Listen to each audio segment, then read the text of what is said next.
Hi dear students, welcome back to the channel. आज हम बहुत ही इंपॉर्टेंट टॉपिक पढ़ने जा रहे हैं एग्जाम पॉइंट ऑफ व्यू से, क्योंकि एग्जाम में कई बार सवाल आता है कि एनिमल सेल और प्लांट सेल के बीच में डिफरेंस लिखें। तो आज का टॉपिक बहुत ही इंपॉर्टेंट है, वीडियो को गौर से सुनिएगा और आखिर तक सुनिएगा, क्योंकि आज के टॉपिक में आपको बहुत सारी इन्फॉर्मेशन मिलने वाली है।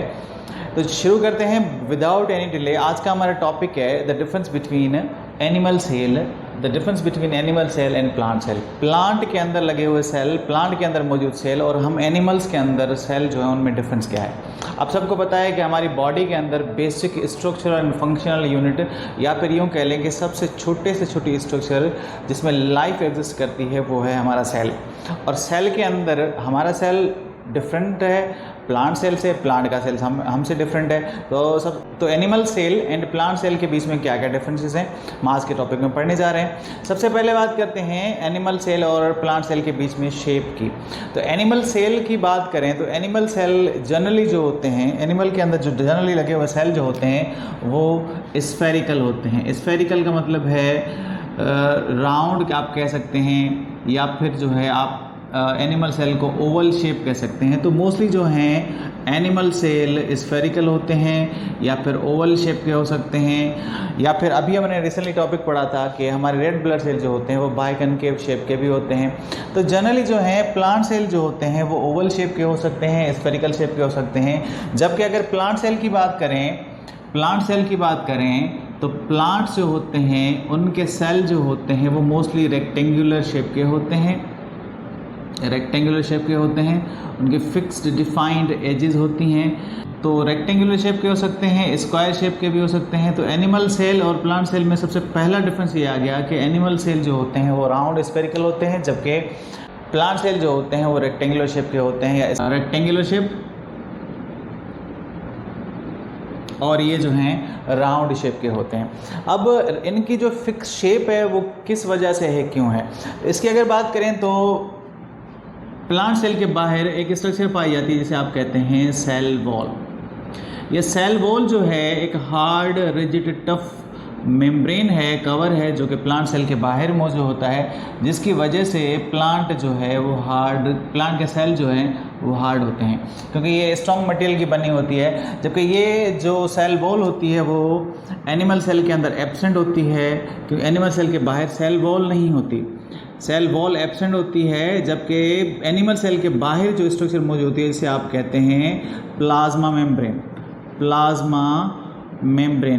मेम्ब्रेन एक सॉफ्ट सी मेम्ब्रेन है जो कि एनिमल सेल के बाहर मौजूद है, इसीलिए इनके सेल जो होते हैं सॉफ्ट होते हैं। ये प्लाज्मा मेम्ब्रेन जो है इसको हम सेल मेम्ब्रेन भी कहते हैं। तो क्लियर पॉइंट हो गई कि एनिमल सेल के बाहर, सबसे बाहर पाई जाने वाली स्ट्रक्चर जो होती है, आउटर मोस्ट में स्ट्रक्चर जो होती है उसे आप कहेंगे प्लाज्मा मेम्ब्रेन या सेल मेम्ब्रेन। प्लांट सेल के अंदर बाहर पाए जाने वाली स्ट्रक्चर जो है सेल वॉल है। अब प्लाज्मा मेम्ब्रेन जो होती है इसके सेल वॉल के अंदर साइड में मौजूद होती है, यानी प्लांट सेल के अंदर दो कवरिंग्स होती हैं, जबकि एनिमल सेल के अंदर एक ही कवरिंग होती है, सेल वॉल, और सेल वॉल के अंदर साइड पे जो है वो सेल मेम्ब्रेन भी होती है। सेल मेम्ब्रेन जो होती है प्लांट में स्पेशली हम उसको प्लाज्मोलीमा भी कहते हैं,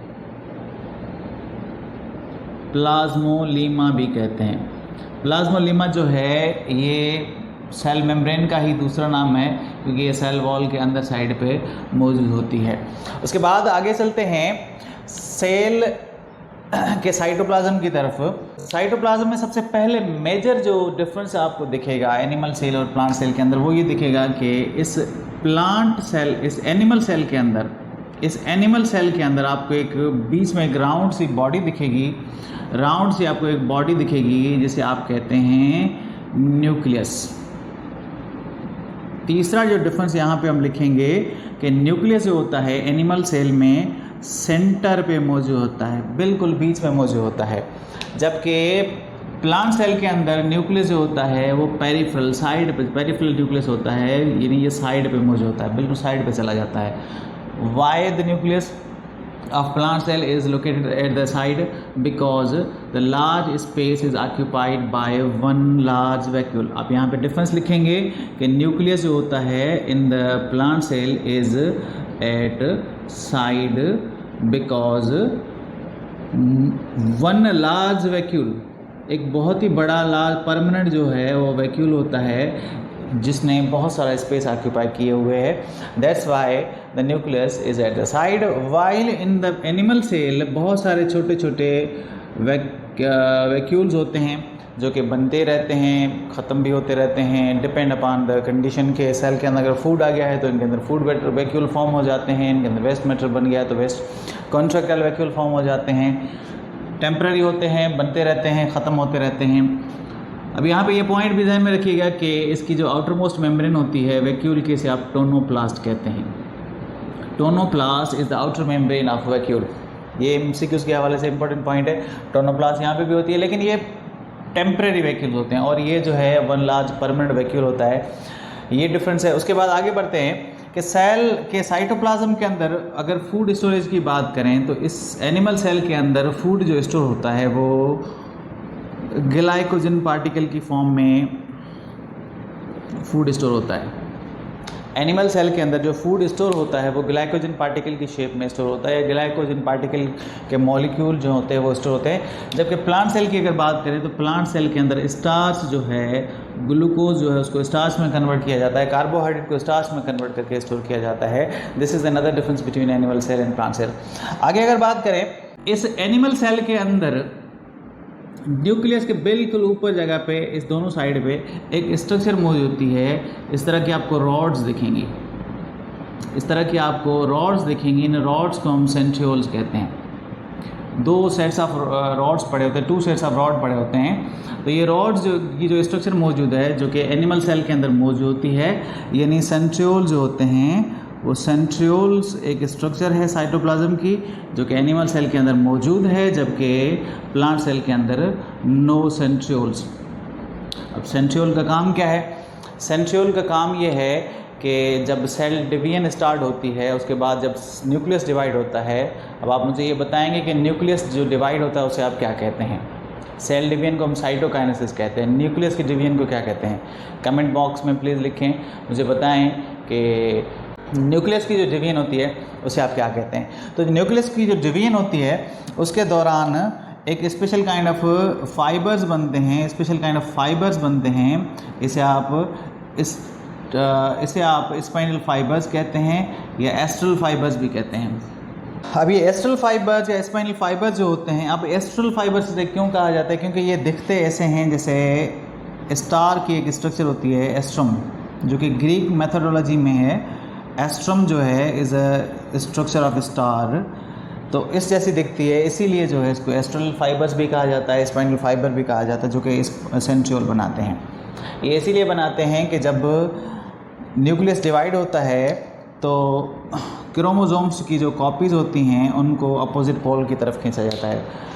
आपको याद होगा कि आपने पढ़ा होगा सेल डिवीजन के अंदर कि जब क्रोमोसोम्स की कॉपीज़ को खींचा जाता है अपोजिट पोल की तरफ तो ये स्पाइनल फाइबर खींचते हैं। तो स्पाइनल फाइबर जो होते हैं ये सेंट्रियोल बनाते हैं, एस्ट्रल फाइबर जो होते हैं ये सेंट्रियोल बनाते हैं, जो कि एनिमल सेल के अंदर बन जाते हैं, मौजूद होते हैं, और ये प्लांट सेल के अंदर सेंट्रियोल की स्ट्रक्चर मौजूद नहीं होती। नेक्स्ट पॉइंट को डिस्कस करते हैं। नेक्स्ट पॉइंट ये है कि एनिमल सेल के अंदर स्पेशल काइंड ऑफ यहाँ पे आपको फाइबर्स दिखेंगे जो कि प्रोटीन की एक फाइबर होती हैं जिन्हें हम साइटोस्केलेटन कहते हैं। साइटोस्केलेटन का मतलब है सेल का स्केलेटन, यानी ये वो स्ट्रक्चर है जो इस एनिमल सेल को एक फिक्स शेप मेंटेन करने में हेल्प करती है। सेल के अंदर साइटोप्लाज्म के अंदर स्पेशल काइंड ऑफ फाइबर्स होते हैं जो कि इसको सपोर्ट प्रोवाइड करते हैं, सेल के साइटोप्लाज्म को शेप मेंटेन करने में हेल्प करते हैं, जो कि एनिमल सेल के अंदर साइटोस्केलेटन मौजूद होते हैं, जबकि प्लांट सेल के अंदर ये साइटोस्केलेटन जो होते हैं, ये फाइबर्स जो होते हैं वो एब्सेंट होते हैं, क्योंकि यहाँ पे ऑलरेडी एक हार्ड आउटर मोस्ट वॉल मौजूद है जो कि इसकी फिक्स शेप मेंटेन किए हुए है। Already shape is maintained, there is no need of such fibres. So ये साइटोस्केलेटन के फाइबर जो होते हैं, कॉन्जुगेटेड मॉलिक्यूल्स के जो फाइबर होते हैं वो प्लांट सेल के अंदर एब्सेंट होते हैं। उसके बाद अगर बात करें तो एनिमल सेल और प्लांट सेल के अंदर नेक्स्ट सबसे बड़ा जो डिफरेंस आता है वो आता है साइटोकाइनेसिस के दौरान। साइटोकाइनेसिस का मतलब है एक सेल का स्पिल होना टू न्यू डॉटर सेल के अंदर, इसे हम साइटोकाइनेसिस कहते हैं। अब साइटोकाइनेसिस जो होती है वो प्लांट सेल के अंदर डिफरेंट होती है, एनिमल सेल के अंदर उसका जो प्रोसेस होता है वो डिफरेंट तरह से होता है। होता कुछ ये है कि एनिमल सेल जब डिवाइड हो रहा होता है, एक सेल दो नए डॉटर सेल में बनने जा रहा होता है, तो उसके बीच में एक क्लीव होता है, सेपरेशन जो होती है वो कुछ इस तरह से होती है कि सपोज ये मान लें एक ही हमारे पास एनिमल सेल है और ये डिपार्ट हो चुका है, सेपरेट हो चुका है। पहले ये एक सेल था, अब ये एक जो सेल था जब साइटोकाइनेसिस हो रहा था तो ये बीच में से एक इन्वेजिनेशन हुई है, सेल मेम्ब्रेन जो है अंदर की तरफ मुड़ना शुरू हुई है और अंदर की तरफ खींचने में यहाँ पे special type of proteins help करते हैं जिन्हें हम एक्टिन और मायोसिन के फाइबर कहते हैं। अभी एक्टिन और मायोसिन के फाइबर आपको याद आया होगा, मस्कुलर टिश्यूज़ के अंदर मसल्स को कॉन्ट्रैक्ट और रिलैक्स करने में स्पेशल टाइप ऑफ फाइबर्स जो प्रोटीन के होते हैं ना हेल्प करते हैं, वो एक्टिन और मायोसिन होते हैं। तो एक्टिन और मायोसिन साइटोप्लाज्म के अंदर मौजूद फाइबर्स होते हैं, प्रोटीन की जो होती हैं वो रॉड्स होती हैं, ये आकर यहाँ पे एक स्पेशल एक प्लेट बना देती हैं और ये प्लेट जो है स्पेशल जो लेयर है बिल्कुल उसी जगह पे बनता है जहाँ पे ये स्पाइनल फाइबर्स ने क्रोमोसोम्स को एक दूसरे के अपोजिट पोल की तरफ खींचा था। तो यहाँ पे जो स्पेशल टाइप ऑफ प्लेट बनाने में एक्टिन और मायोसिन का रोल होता है और एक्टिन मायोसिन यहाँ पे एक डिस्क बना देते हैं जो कि इस सेल मेम्ब्रेन को अंदर की तरफ मोड़ कर सेपरेशन करवाते हैं और यहाँ से फिर दो नए सेल बनते हैं, स्प्लिट होते हैं, जो न्यू डॉटर सेल्स जिन्हें हम क्लीवेज फरो कहते हैं, जो कि एनिमल सेल के अंदर होता है और ये करवाते हैं एक्टिन और मायोसिन के फाइबर्स। जबकि प्लांट सेल के अंदर इससे मैकेनिज्म डिफरेंट होता है। प्लांट सेल के अंदर यहाँ पे फरो या ट्रेंच नहीं बनती क्योंकि इनकी तो फिक्स शेप होती है, ठीक है।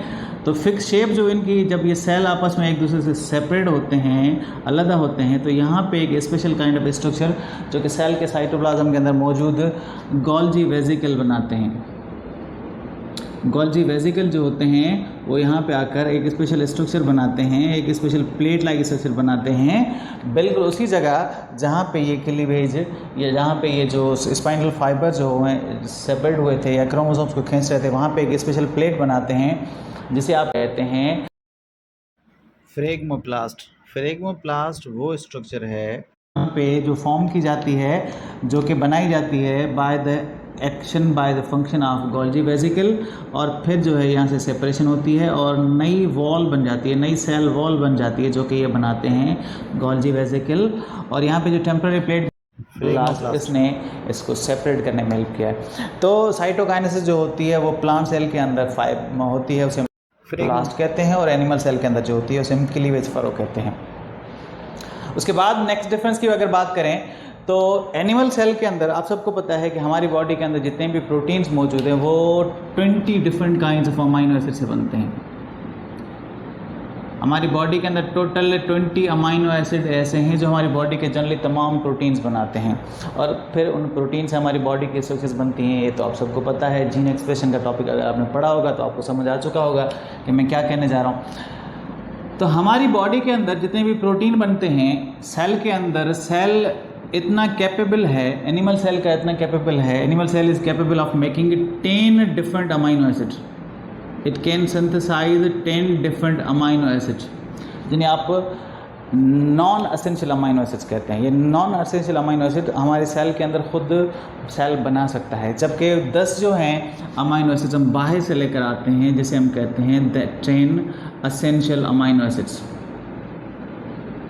यानी हमारे सेल के अंदर ये एबिलिटी नहीं है कि वो 20 all kind of amino acid बना सके, all kind of amino acid बना सके। इसीलिए हमारी बॉडी के अंदर बहुत सारे ऐसे सेल हैं जो कि अपनी कॉपीज़ बनाते तो हैं, या नए जो सेल बनते हैं हमारी बॉडी के अंदर वो जनरली स्टेम सेल से बनते हैं। हमारे सेल इतने काबिल नहीं है कि हमारे तमाम तरह के सेल बना सकें, तो हमारी बॉडी के अंदर स्पेशल टाइप ऑफ स्ट्रक्चर्स पाई जाती हैं जो कि सेल बनाती हैं। जैसे आप सबको पता है कि हमारे रेड ब्लड सेल हमारे special kind of bone marrow tissue से बन के आते हैं। लेकिन अगर प्लांट सेल की बात करें तो प्लांट सेल जो है वो अपनी all 20 kinds of amino acid can be synthesized in plant cell. यानी प्लांट का हर सेल इतना काबिल है कि अपनी हर सेल नई कॉपी बना सकता है, हर सेल नई बॉडी बना सकता है।